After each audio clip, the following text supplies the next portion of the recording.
Good evening. This week's Parsha is Parshas Chayei Sarah, so the life of Sarah. Now, we have said many times in the last few weeks that the reason we're reading so much about the life of Abraham and Sarah was because they were really the paradigm of Emunah, so of faith in Hashem. And so we're going to explore that this evening in our Parsha. In the mornings, upon arising, we say, Modeh Ani, so I offer thanks, Lifnecha, before you, Melech Chai v'Kayam, living and eternal King, Shechetzarta bi nishmasi bechemla, for you have returned my soul to me mercifully. Rabbah, abundant emunasecha, is your faith. So, commentators ask, why emunasecha, your faith? No, it's my faith. So that's what keeps me connected with Hashem. But Rav Hirsch says, emunasecha, your faith, Hashem. So, meaning that Hashem has given us this tool as a gift so that we can stay connected with Him. We just need to grab onto it and to take advantage of this gift that's given to us.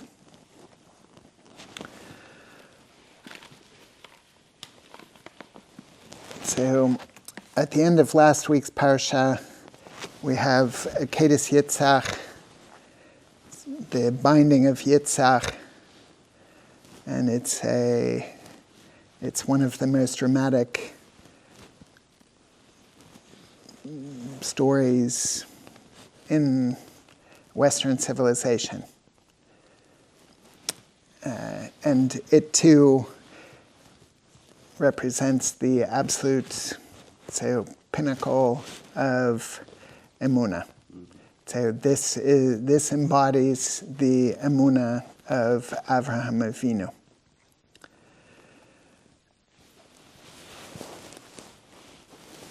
And the story ends, it says, the angel of Hashem called to Avraham a second time from heaven, and he said, by myself I swear, the word of Hashem, that because you have done this thing and have not withheld your son, your only one, that I shall surely bless you and surely increase your offspring like the stars of the heavens and like the sand on the seashore. And your offspring shall inherit the gate of its enemy. And all the nations of the earth shall bless themselves by your offspring, because you have listened to my voice. So there it's absolutely clear why Avraham Avinu has been chosen, right? Because of his unparalleled commitment to Hashem, to such an extent that he's willing to sacrifice his only child.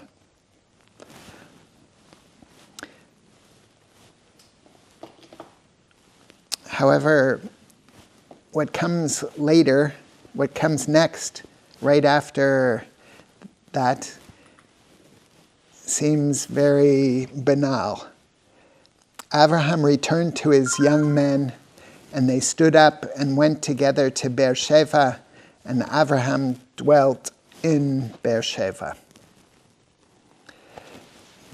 So it's coming from the lofty Akedah Avraham returned to his young men, and they stood up and went together to Beersheba, and Avraham dwelt in Beersheba. This seems extremely anticlimactic.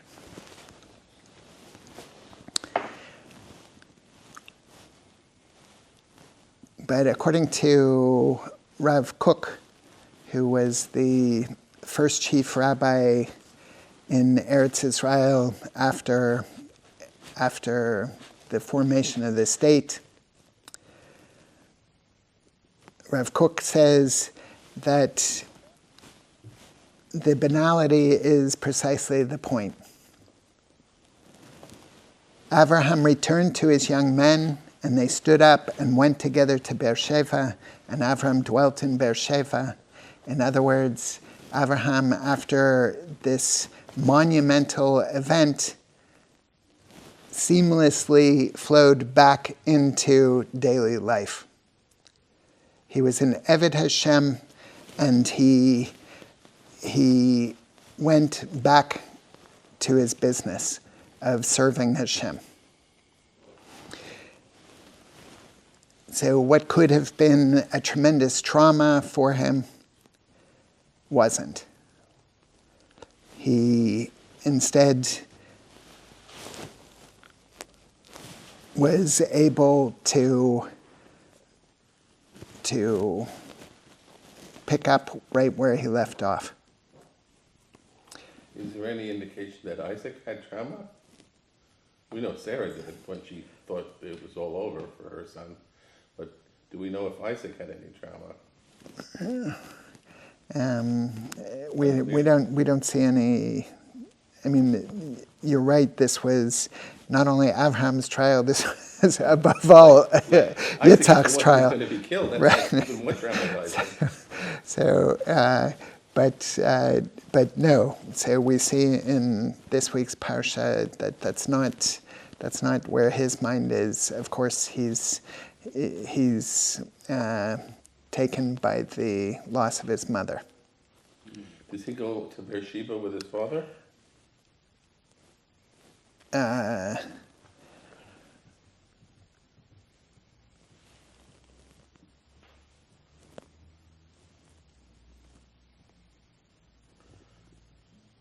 It'd be nice if Abraham could keep his son with him. Okay, let's we'll see where it goes. Okay, so we'll see where it goes, because there is a chronology where Yitzhak then comes to speak with Sarah. There is okay. But Avraham, being the archetype of Emunah, is able to assimilate this event no problem.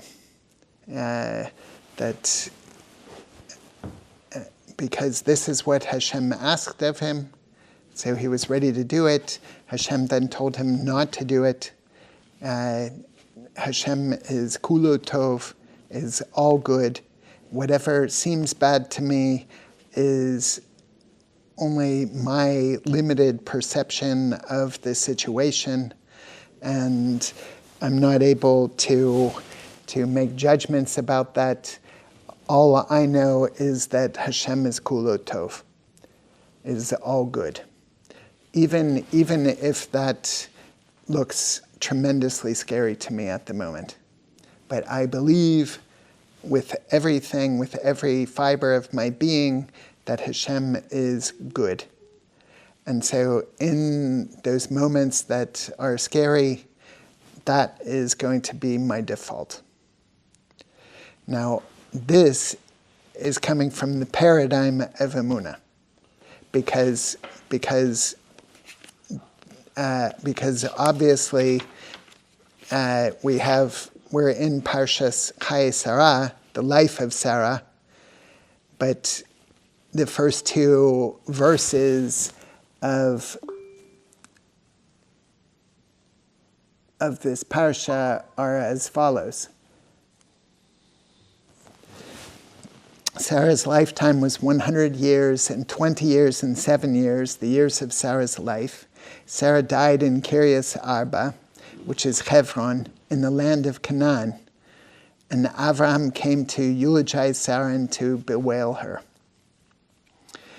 So, in other words, the story of Sarah's life starts out really with her death here in this parsha. So the very second verse. And so the Midrash, there are different explanations about what happened, but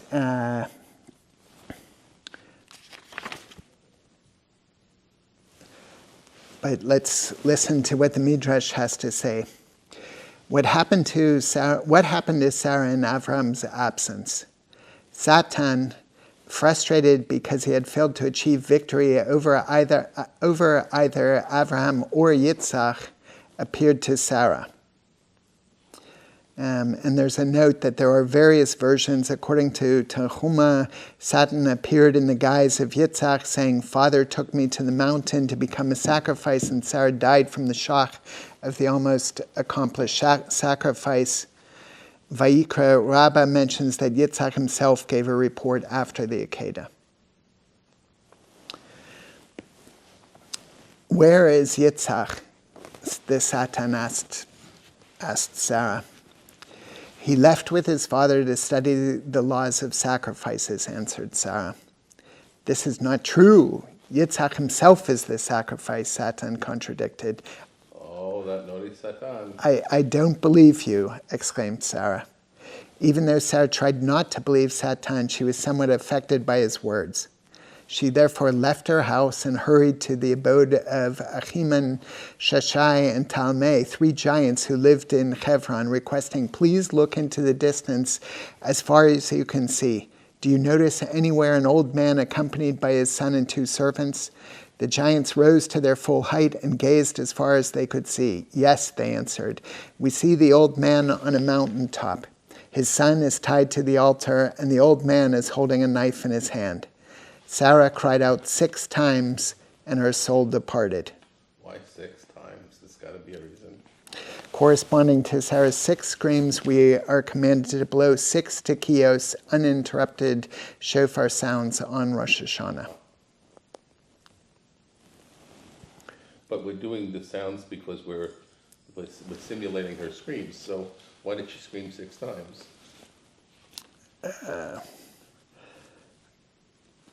That's a lot of scream. Like usually you have one blood-curdling scream, and you said what you had to say. 6 times is right. very It's a good question. No explanation here. So why was Sarah's life destined to end on this tragic note induced by Satan? Both Avram and Sarah lived their entire lives with the single-minded goal of serving Hashem. There was not a moment in their lives when they did not feel that they stood in the presence of their Creator. When the angel of death approached Sarah to take her soul, he found her mind dwelling on the Shekhinah with such intensity that he was unable to perform his mission. He therefore contrived a plan to shock her with the truth about Yitzhak and divert her thoughts for one moment. Then he was able to fulfill his task.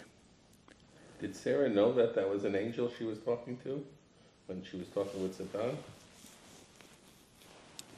She is a prophet. Right. It's the 7 prophetesses were Sarah, Miriam, Devorah, Hannah, Avigail, Huldah, and Esther. Right.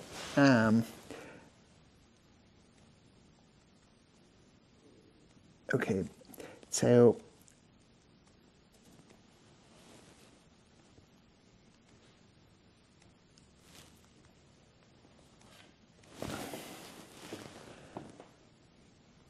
okay, but the point is that that the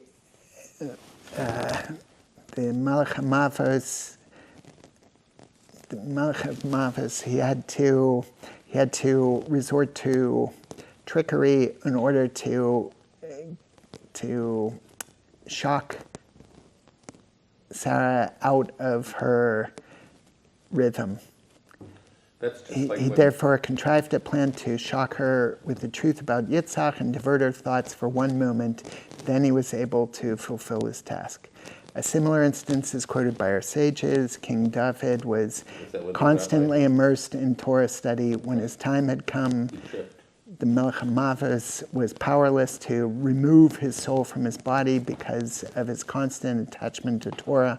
The angel therefore resorted to a trick. He flew into the palace garden and began to shake the trees vigorously.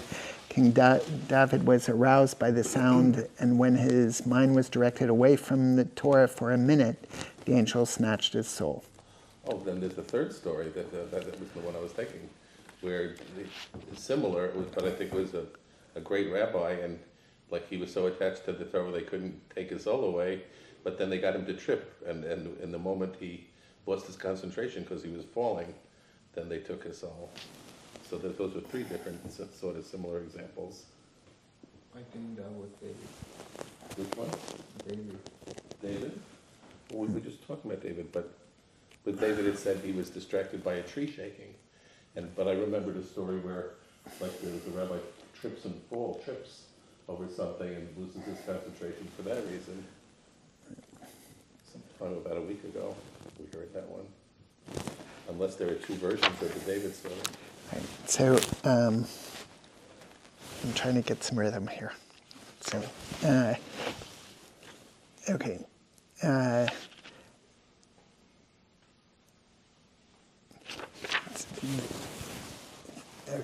The point being that Sarah's attention was diverted, and so the angel of death was able to take her at that moment.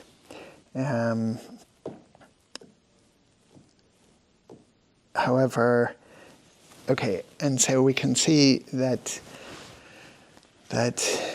Avraham, with his emunah, was able to establish such an equilibrium that nothing was going to shock him out of that equilibrium. However, even David HaMelech, so even King David was susceptible. We haven't covered yet Abraham's death, so I look forward to hearing how that happens. Right.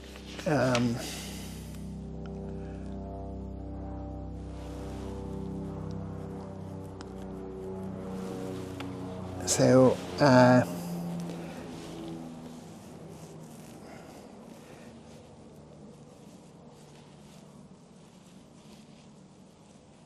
clearly Avraham is the standard bearer of emunah. This is nearly a superhuman level of emunah. To such a point that he's not going to let any doubt in whatsoever. Doubt, of course, is one of our greatest enemies.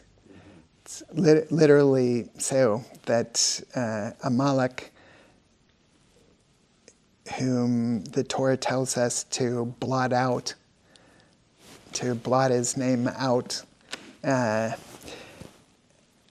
Amalek is the same gematria as Safek, which is doubt. Amalek preyed on the weakest part of Klal Israel, so attacked the camp from behind, preyed on the older people, on women and children, and this is what doubt does to us. It preys on our weakest parts, and constantly attacks the weakest parts. And so we have to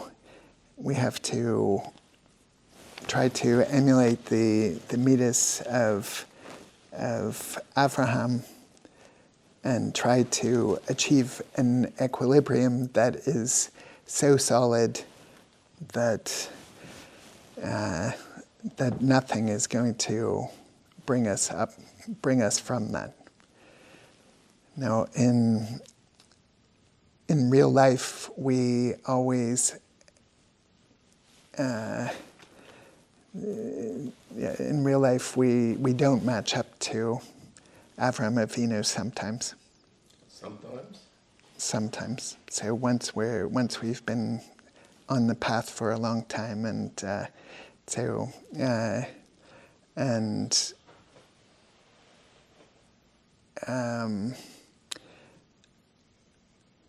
the question is then how are we handling the situation in those moments? So there are lots of things that we can do to dial down the situation, and the Torah is full of this type of advice. The Talmud and Pirkei Avos, that when we find ourselves in a heated situation, best not to pour more fuel on the fire. So definitely retreating is a possibility, and coming back to, I don't want to say to fight the battle another day, but to come back to deal with the situation when the mind is rational is always good advice. So if it's not possible to completely extricate yourself, then take a deep breath and count to 10, and to cool things down, to regain your wits. That's like the expression, discretion is the better part of valor. That you don't just impulsively run into battle the minute you're provoked. Right. Discretion means like you choose when the right time to fight is. Right. So, Jews do not react with haste. So, we deliberate everything. So, up and down, sometimes side to side, right? So, and what we want to do is we want to slow the situation down, right? So change comes very, very over long periods of time.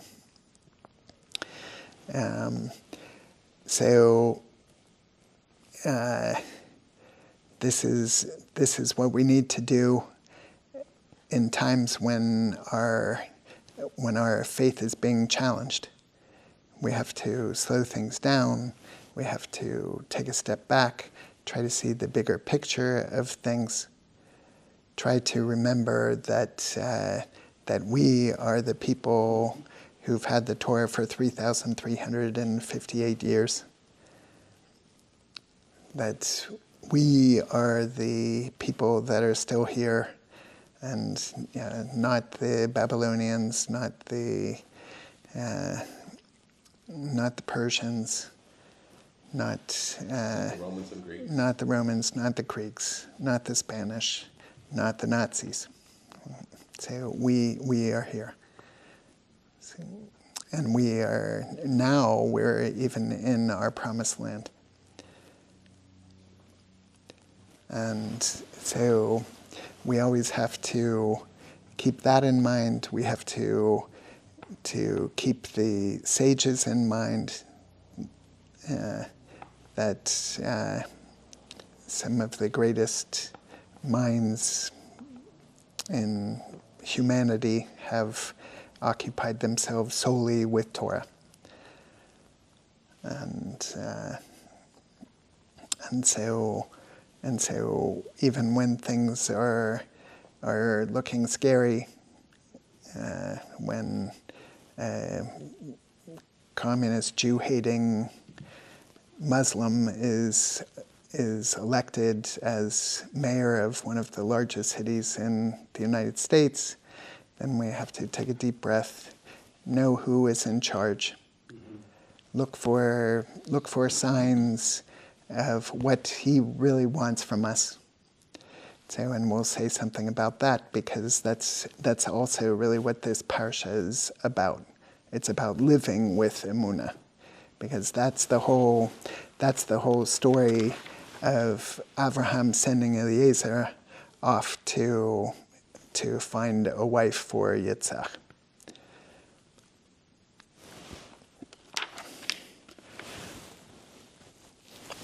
But sometimes then we are going to fail, for sure. We're human. However, the more we live with Torah, the less we're going to fail. 100%. To the point where, yes, you can train yourself to have a tremendous equilibrium and to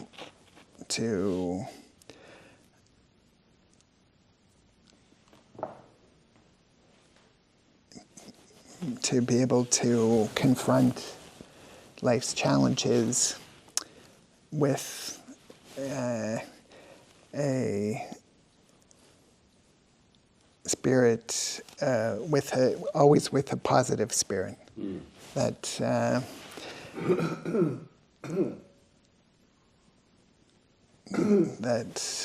Hashem is in charge. So He knows best. He loves me.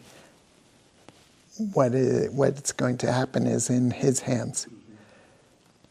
I'm here now because He's brought me to this point. He's going to take me where He wants me to go. And so, like they say in the 12-step program, let go, let Hashem. Right? So sometimes it's just not worth worrying, because things are much bigger than we are. And the solution often isn't anything like we imagined anyway. So best then that we continue to dedicate ourselves to the service of God, which includes Ivdu es Hashem besimcha, serve Hashem with joy. That the Arizal says that this is a Das Yachid, this is a lone opinion, but he says that if you're not doing mitzvahs with joy, then you're not fulfilling the mitzvah lechatchila. So, in the perfect sense. I really like that about Judaism. I don't know any other belief system that does the same thing, where the act can't be evaluated without knowing what the subjective state of mind was at the time the act was done. Like people who do mitzvahs because in their mind they're scoring points and they want to just prove that they're a better Jew or a better person than the next person, and so they're doing the mitzvahs not really for the right reason, for an ego reason, they want to be better than everybody else. And you don't always know what the state of mind is, but the value of a mitzvah done by someone, I guess it has some value if what they're doing is good, but if you're doing it for the wrong reason, that contaminates and it degrades the overall experience, whereas someone who does it with joy because they feel like God will be happy and they're making the world a better place, that's the right reason. So I don't know of any other belief system where, when you're judging literal, concrete behaviors, you have to say, wait a second, we need to know what the state of mind was before we finish our evaluation here. I just think that's a wonderful thing.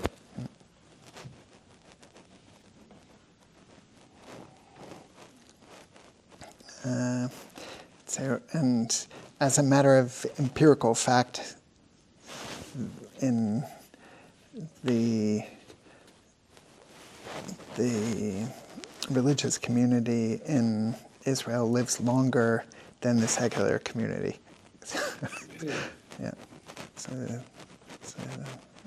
there have been studies that because your life isn't tied up with constant worry. So we do have to let go of things that we can't control. Why worry? And Hashem is in charge. He'll see us through.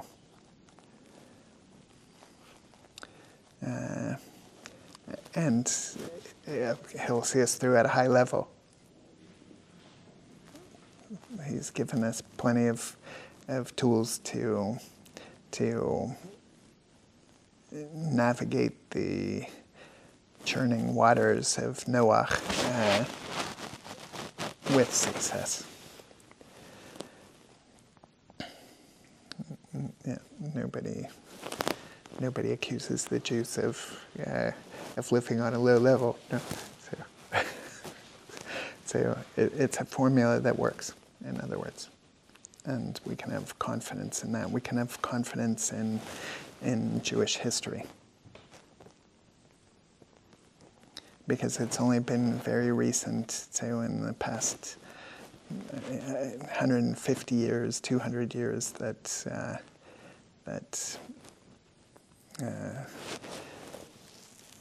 there's been so much assimilation that we say as a whole, the Jewish enterprise has succeeded in history, and it's a proven fact. All right, so let's take a look at the Parsha in some detail. Also, particularly Abraham sending Eliezer away.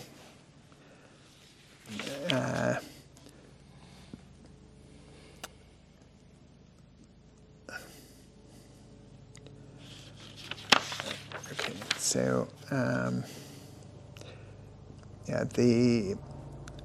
the Parsha itself doesn't say anything about why Sarah died.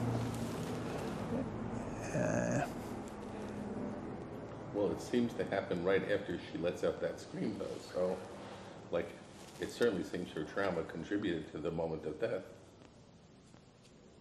Yeah. That would be quite a coincidence if it wasn't related.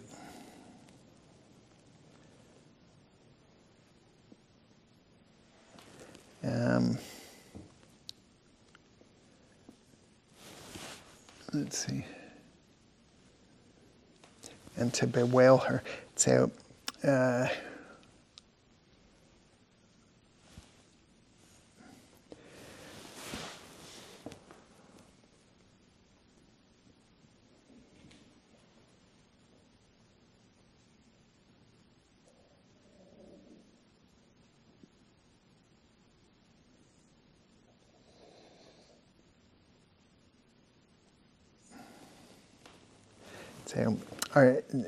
Rabbi Artscroll says on a comment of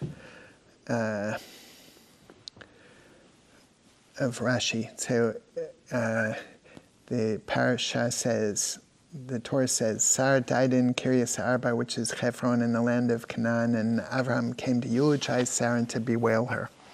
Rashi says, Vayavo Avraham, Avraham came from Beersheba to eulogize Sarah and to bewail her. Sarah's death is juxtaposed with the binding of Yitzhak because through hearing the news of the binding that her son was readied for slaughter and was nearly slaughtered, her soul flew from her and she died. That is the Midrash that Rashi's citing.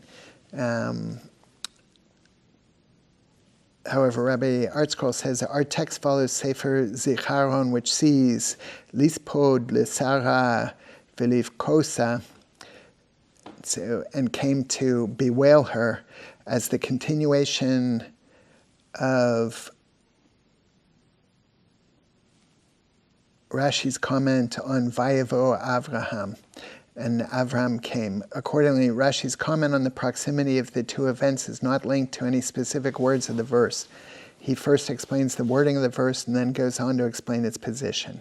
Most versions of the text treat lispod lesara v'livkosa, and he came to bewail, to eulogize Sarah, as a heading leading commentators to question why it is on these specific words that Rashi raises the issue of the juxtaposition of Sarah's death with the binding of Yitzhak.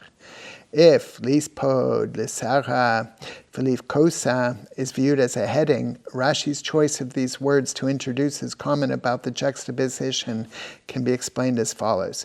The death of Sarah is not recorded directly after the narrative of the binding of Yitzhak, for verses 22, 20 through 24, which stand between them, speak of an unrelated topic, the family of Nahor.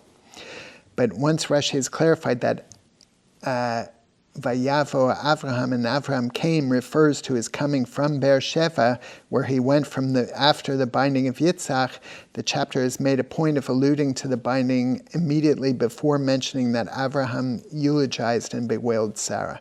Rashi explains this juxtaposition. So, in other words, not everybody is agreed that Sarah died immediately after Akedas Yitzhak.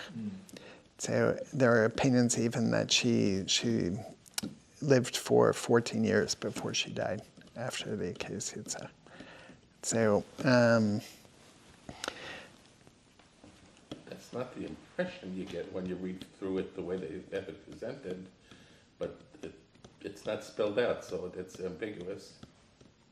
Well, but you've got a solid chunk of psukim in between. So,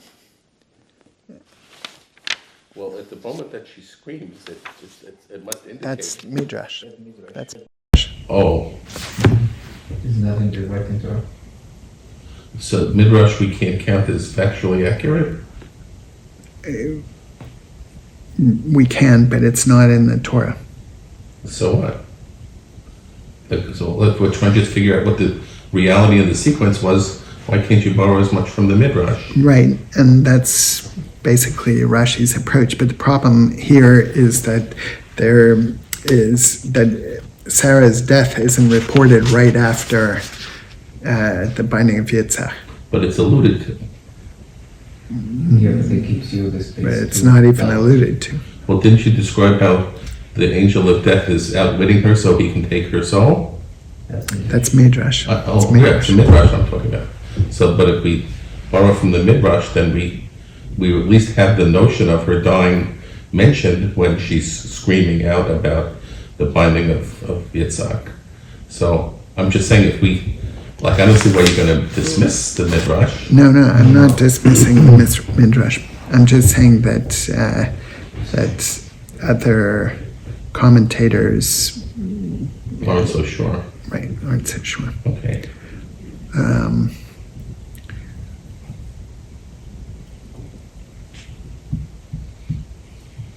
Okay, so Avraham purchases the cave of Machpelah from Ephron in a very poignant sale. So Ephron wants to make as if he's ready to give Avraham this for free, and says, so what are 400 silver shekalim in between friends, right? So don't worry about it. Avraham then takes exactly the 400 silver shekels, so in a form, so in a very generously measured form that can't be disputed, so absolute negotiable currency, and hands them to Ephron. Ephron shouldn't think that he's enriching Avraham or giving him this land. Avraham has purchased this land in front of everybody, and makes that a point. How much is 400 shekels in dollars, in today's dollars? Well, The proportion is different though. But I mean, it was not really the exact quantity, it was the situational law. I mean, we're talking Different times. a lot of money. No, I Like in mean, today's world, are we talking like $1 million? like probably millions, right? Talking about big bucks. Right. He So was a very good businessman, Abraham. it was weighed out in silver. So So silver better be big bucks. okay. So and Abraham buries Sarah in the cave of Machpelah. Yeah. Okay.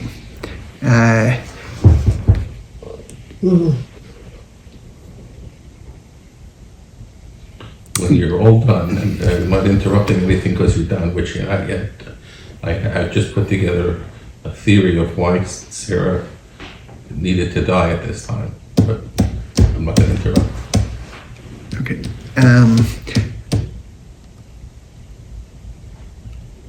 Well, we don't need a theory. I mean, what's happening is changing of the guard. That's what's happening. And we have Abraham and Sarah as one unit. So Rabbi Leibtag calls this a covenantal unit. And they, are the founders of the Jewish people. Mm-hmm. But it's time for the next generation to take over. That's true. What my theory will explain, though, is why Hannah, Sarah, assuming she did die shortly after she screamed, which maybe she did, maybe she didn't, but assuming she did, that's such a sad, tragic way to have your life end, like on that note of, oh my God, I've lost my son, and then, but my theory will cover why it needed to go that way. But I'm not going to interrupt until you're done. All right.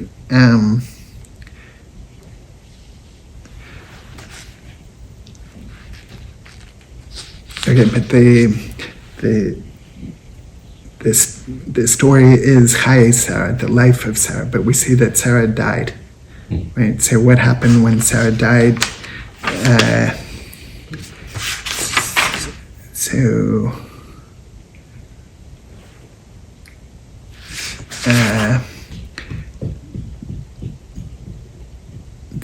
The light in her tent went out.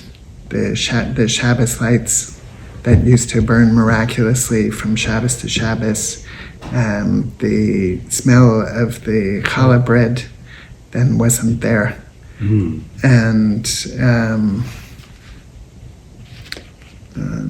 what's the third one? Was it mirror? I'm sorry? Mirror?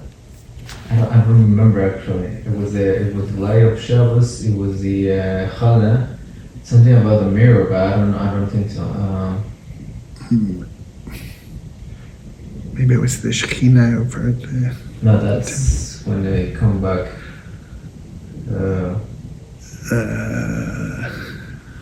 Wait.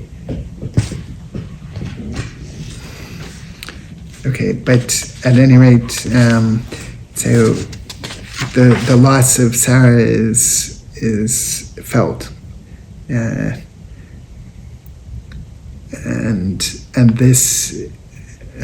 who is feeling this loss? Yitzhak.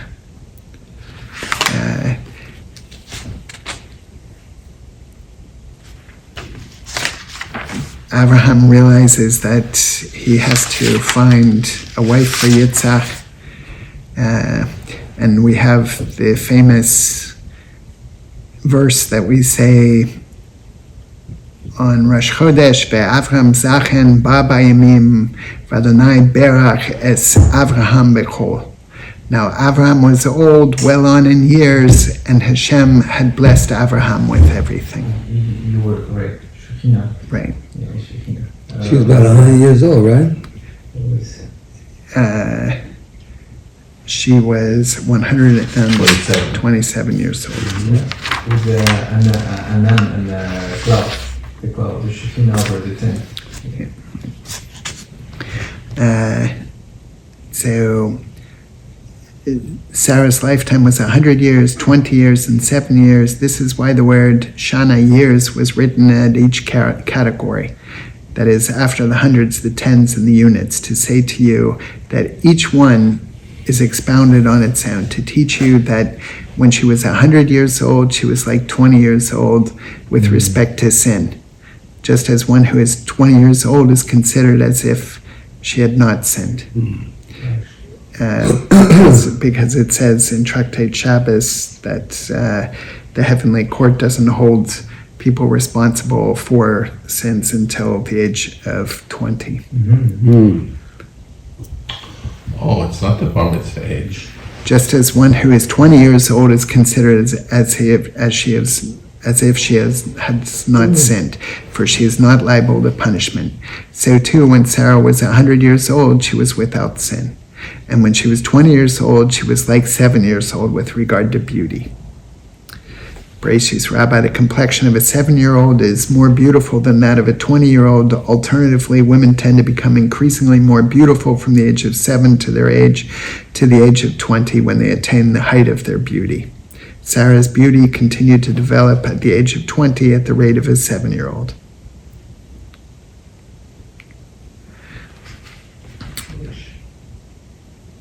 All right.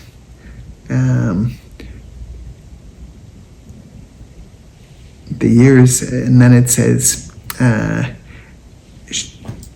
Shnei Chayei Sarah, so the years of Sarah's life. Rashi comments, these were all equal for goodness. The opening phrase of our verse teaches us that Sarah was as free of sin at the age of 100 as she was at the age of 20. The apparently superfluous phrase, the years of Sarah's life, teaches us that she maintained her saintliness throughout her life, even beyond the age of 100.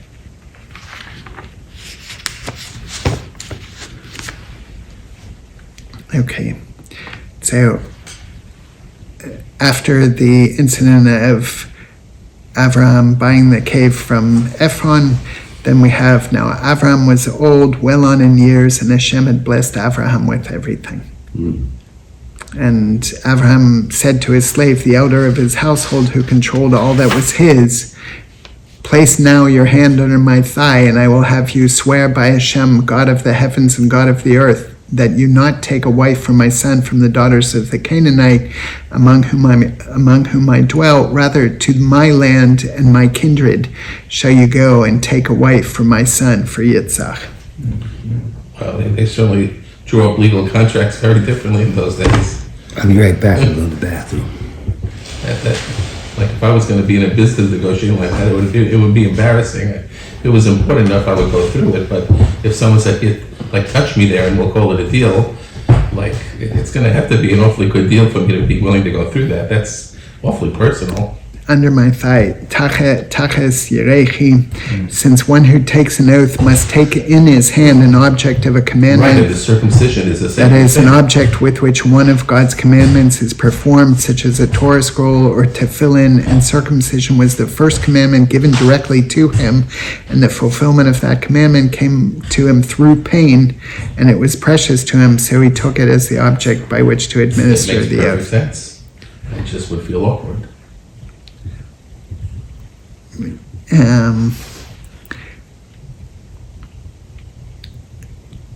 Okay.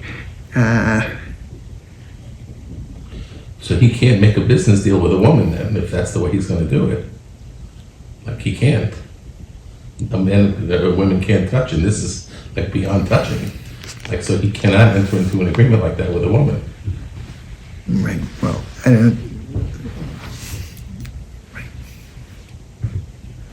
Stating the obvious. Okay.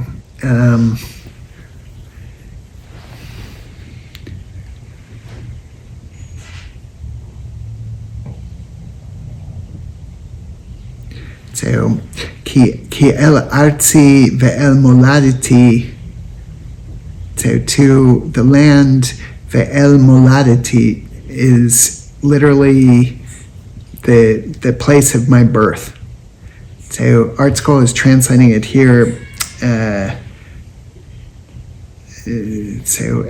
by way of, this doesn't normally happen, as to my kindred shall you go. And okay, it does, because we have artsi, my land, ve'el moladiti, it does have this association with his family, right? But literally it's to the place of my birth. And this is important when we consider the Ran's interpretation of this, that it's not that Abraham was any type of blue blood or something like this, that he wanted only his family to, but rather that the Canaanites were depraved. And so he's Abraham sending him to his family, which at least has good midas. So lev tov, so a good heart. And because sure, there can be good people amongst depraved people, but things rub off, and so Abraham felt that it was best to send him to the place of his birth, which wasn't as depraved.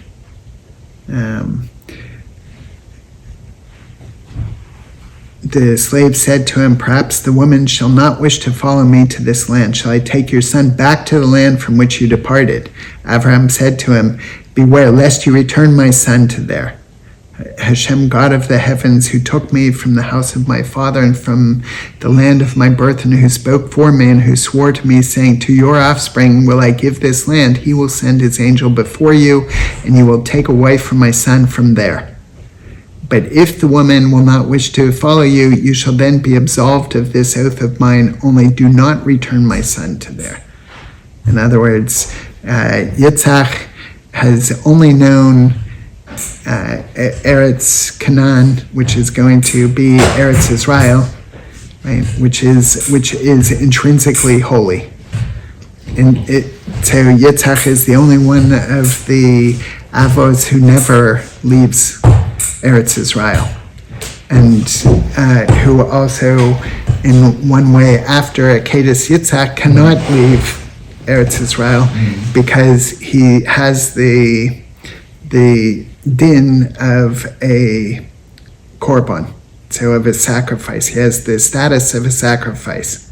Even though he wasn't brought as a sacrifice, he has this status. So he cannot leave the land. He is intrinsically holy. Does that status stay with him when he goes to heaven? I would say it has to do with the goof. It has to do with the body. So it doesn't go to heaven because it's of the body, and it's just that's reality here on earth. The body's just a shell, right? The body is a shell. And the body doesn't make it to heaven. No, the soul does. Okay, so this title that the sacrifice wouldn't go with his soul to heaven because it's of the body.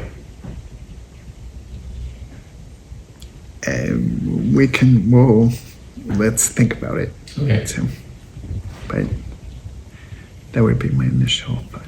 Mm-hmm.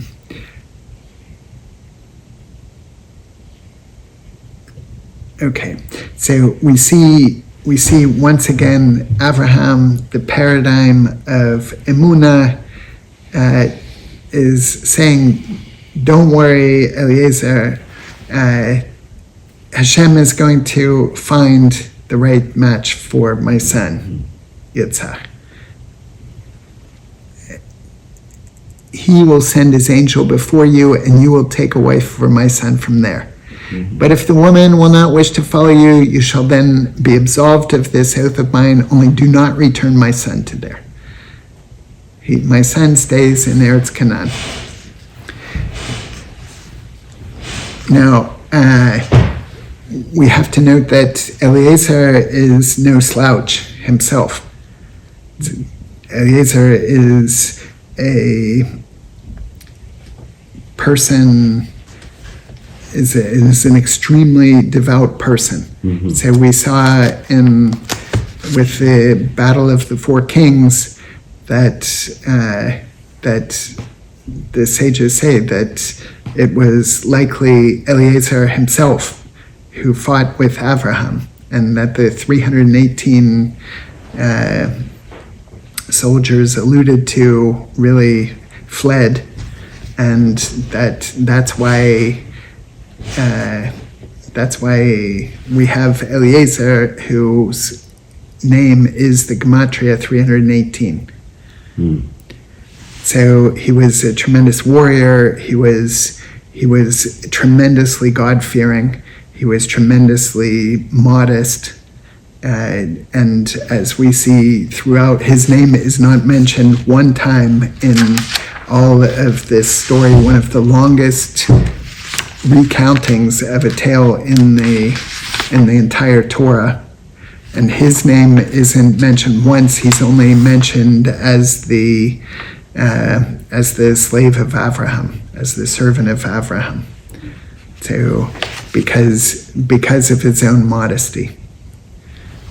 Even when he himself might have aspirations of inheriting Avraham in lieu of his son. So, but because this is why Avraham questioned Hashem. So 2 Parshas back, that. But what good does all of this do if my Damascus servant, my servant from Damascus, is going to be the one to inherit me? And so Hashem then says, "Don't worry, Avraham, I'm going to give you a son, and so you're going to have a son who will inherit you, not Eliezer." So. In other words, this must have been a huge disappointment for Eliezer, or it could have been if he was just a normal Joe, but he's not. So he's a man of very, very high standing. There was just as an interesting aside here, there was a succession controversy when the 6th Lubavitcher Rebbe passed away. So who was going to succeed the Friediger Rebbe? And there were 2 sons-in-laws of the only 2 daughters of the Friediger Rebbe, and by rights the husband of the older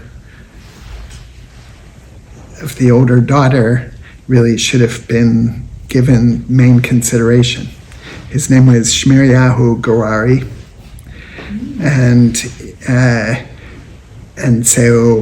he wanted to succeed. He wanted to be the Rebbe. The little problem was that the Hasidim really wanted the quiet son-in-law of the younger daughter, so Menachem Mendel Schneerson, to be the Rebbe, and that's what ended up happening. So that Shmiriyahu Gorari was not chosen by the Hasidim as the Rebbe, and you would think that he would be crushed and that he'd go away, or go to another Hasidus, but no.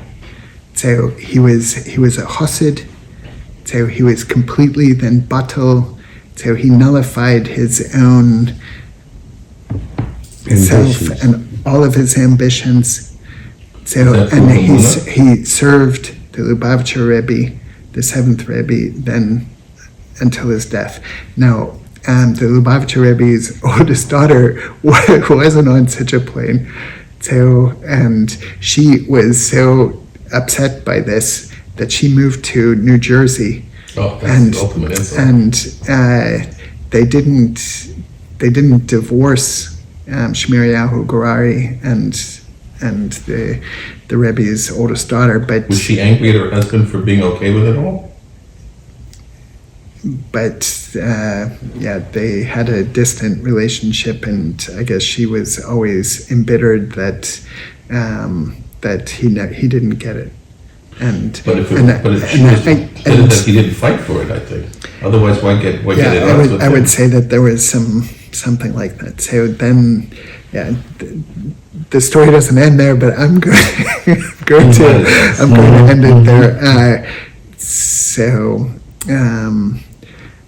But the point being that wow. So for this man to give up such such prestige, such grand aspirations, and to live with that happily, and so tremendous, and people. He had a good outlook on the situation. He took the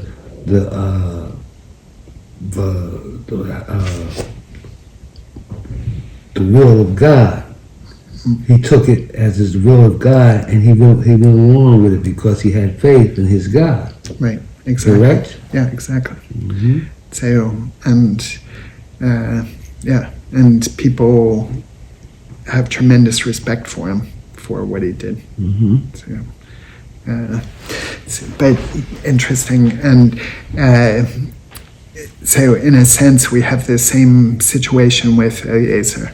He's completely getting past his own desires and ambitions and completely serving his master Avraham. Okay, so the slave placed his hand under the thigh of Avraham, his master, and swore to him regarding this matter. Then the slave took 10 camels of his master's camels and went with all the bounty of his master in his hand, and he arose and went to Aram Naharaim in the city of Nahor. I saw a short video of Rabbi Gladstein. It's funny, and it's very true. He asked, who are the heroes of this parsha? It's the Gemalim. It's the camels. They're all over the place. He said he didn't give any explanations. He said, but the Gemalim are all over the place. They were part of the requisite also. So he took 10 camels of his master's camels, and he went with all the bounty of his master in his hand, and he arose and went to Aram Naharaim, to the city of Nahor. He made the camels kneel outside the city at a well of water at evening time, at the time when the women who draw water come out. And he said, Hashem, God of my master Avraham, may you so arrange it for me this day and do kindness with my master Avraham. See, I stand here by the spring of water, and the daughters of the townsmen come out to draw water. Let it be that the maiden to whom I shall say, please tip your jug so I may drink, and who replies, drink, and I will even water your camels, her will you have chosen for your servant, for Yitzhak, and may I know through her that you have done kindness with my master. Okay, so he's going to a strange place. He's never been there, and he puts all of his hope in Hashem. So a lot of commentators don't like that he Let it be that the maiden to whom I shall say, please tip your jug so I may drink, and who replies, drink, and I will even water your camels, her will you have chosen for your servant for Yitzhak. Okay, but the interesting thing here is that it doesn't play out the way that he describes. Sorry.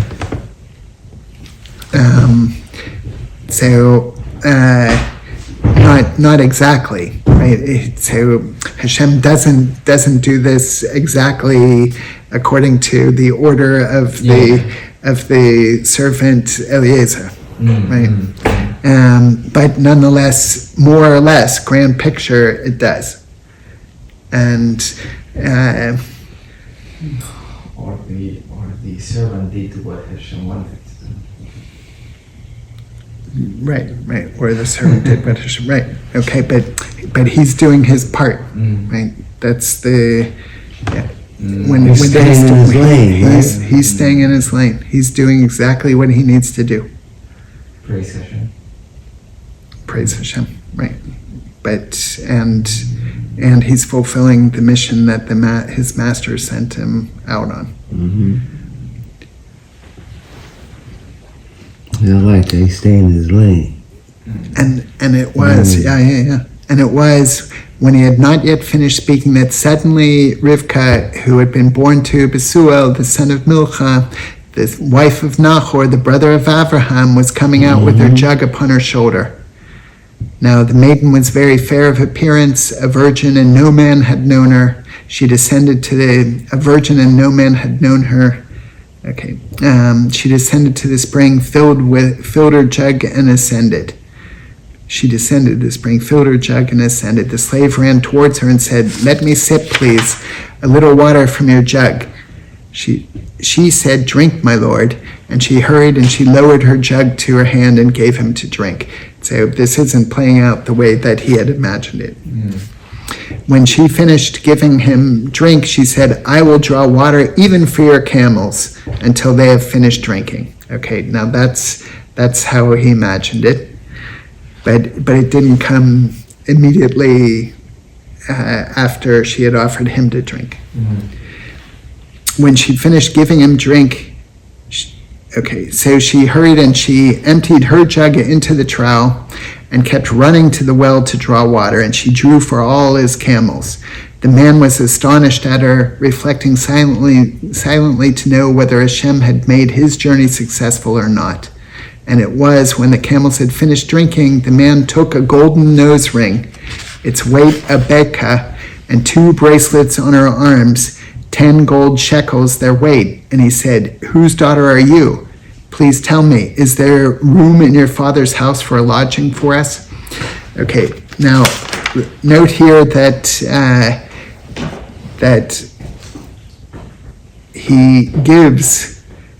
Eliezer gives Rivka the golden nose ring, its weight a beka, and 2 bracelets on her arms, 10 golden shekels their weight.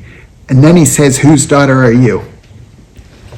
Yeah. Right? So that if it were the case, this is back to the Ran's interpretation, so that if it were the case that family, that bloodlines were here the important thing, then he wouldn't be giving the jewels to her before. Instead, he sees that she has good midas, and this is what he wants. This is really the mission that Avraham had sent him on. And so she confirms, though, because Hashem has made this happen, she said to him, "I am the daughter of Besuel, the son of Milcha, whom she bore to Nahor."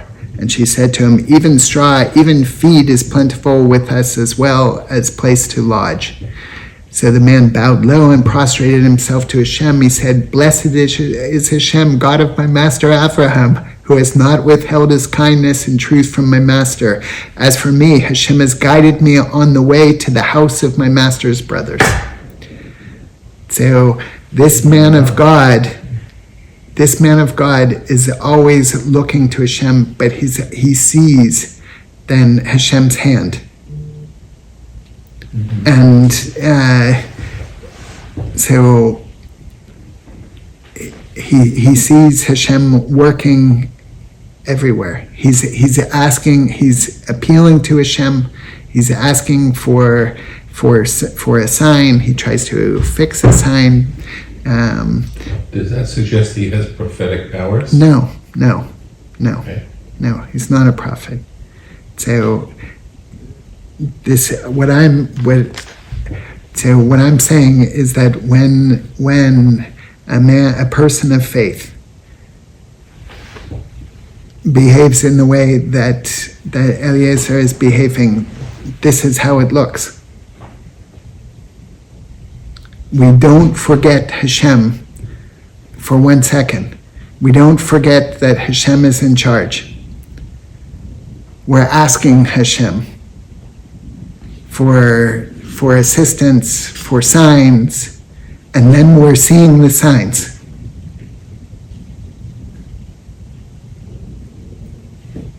So I had to make a decision last week, and we were reading in the Gemara that we've been learning for almost a year now. Was that a sign for you? And the exact topic came up that I had to deal with in this decision. The exact topic. Foreign to Eruvin. So foreign to the main issue in this Gemara. So that when I was in the process of making the decision, then I was, so the topic that I learned in the Gemara came up, yeah? And I think, whoa, I can make this decision confidently. Thank you, Hashem. So because Hashem speaks to us, we just have to look for the signs. And the more we live with Hashem, the more we see signs. But sometimes they're like knockouts, knock down, no questions. No questions.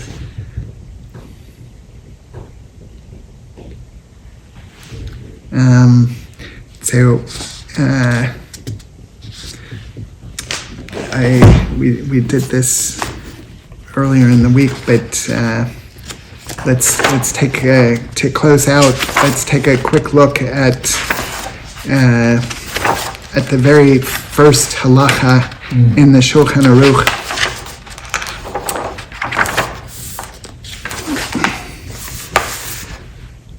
Yosef Karo starts out, he says, one should strengthen himself like a lion to get up in the morning for the service of his Creator. He should rise early enough to usher in the dawn.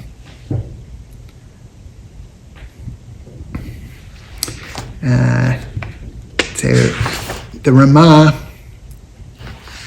in his first comment, he says, Shavisi Hashem lenegdi tamid.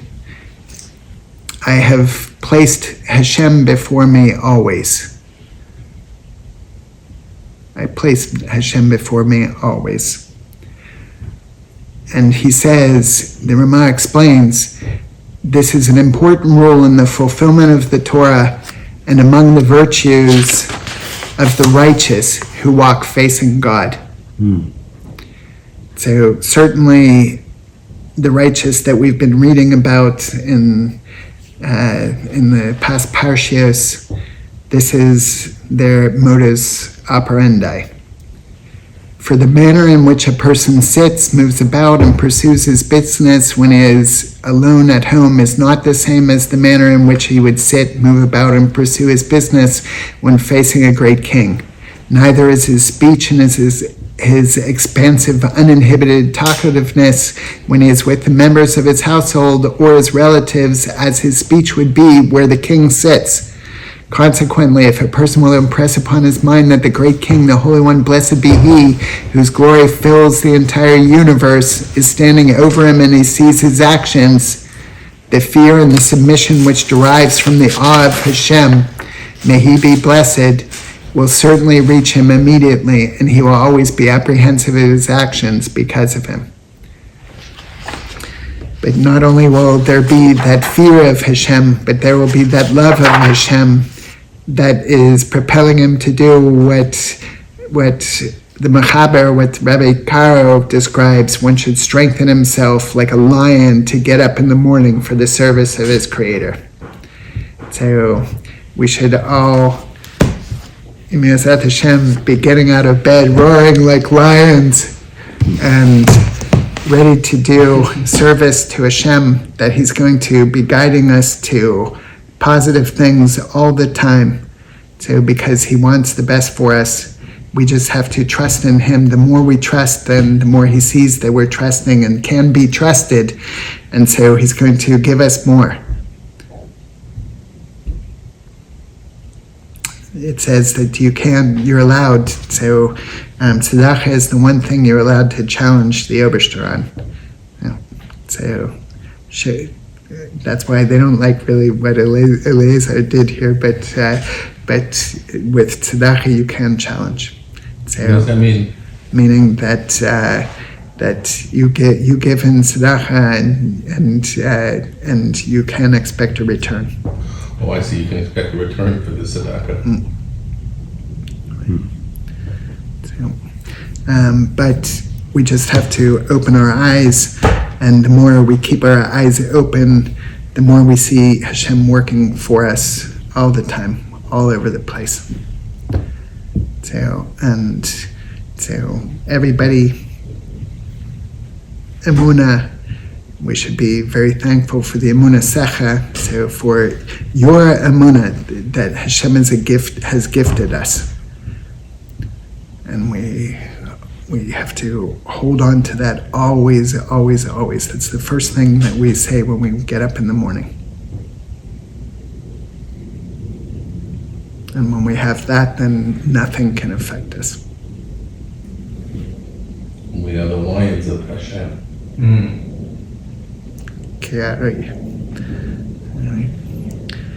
So, thank you everybody for coming.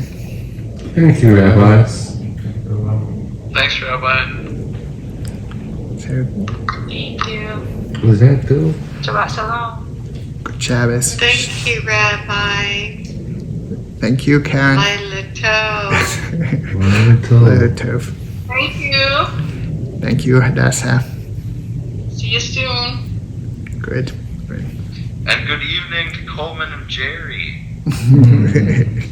And Esteban. Esteban's here too. Esteban. And Esteban. See you soon, Jacob. Yeah, see you tomorrow. See you tomorrow, Jacob. See you guys Good later. Shabbos. Good Shabbos. Shabbos. Shabbat Shalom, everyone. So long.